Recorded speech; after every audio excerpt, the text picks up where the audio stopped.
Here is top Accolade African news roundup. I am Abiodun Mohammed.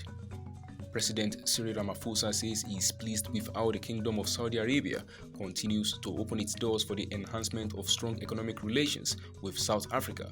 He says the $5 billion worth of investment between the two countries could be increased if the bilateral agreement signed in Jeddah are implemented with speed.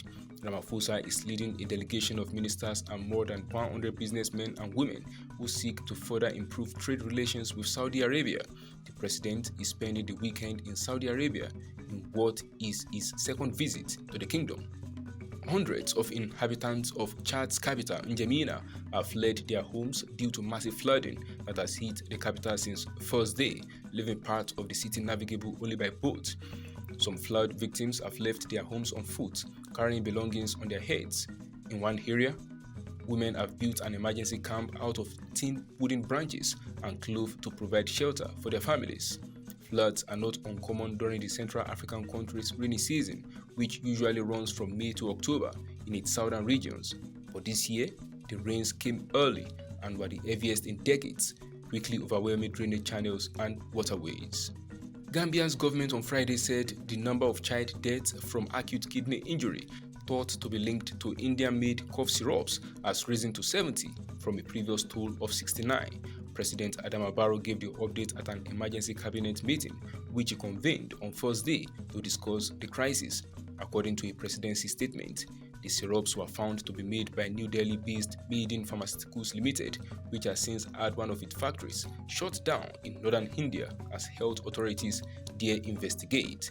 Gambia is also investigating the deaths and this week set up a new commission of inquiry to deal with them, the statement said. 6 people, including 2 army colonels, were condemned to death by a DR Congo military court on Friday for the murder of 2 Chinese mine workers. 4 other military personnel were sentenced to 10 years in prison by the Ituri military court. All but one of those receiving the death sentences were members of the military. The 2 colonels are accused of planning an attack on a convoy in March with the aim of stealing 4 gold bars and $6,000 in cash being transported by the victims who are returning from a gold mine. In the Democratic Republic of Congo, death penalties are regularly handed down but then systematically commuted to life imprisonment.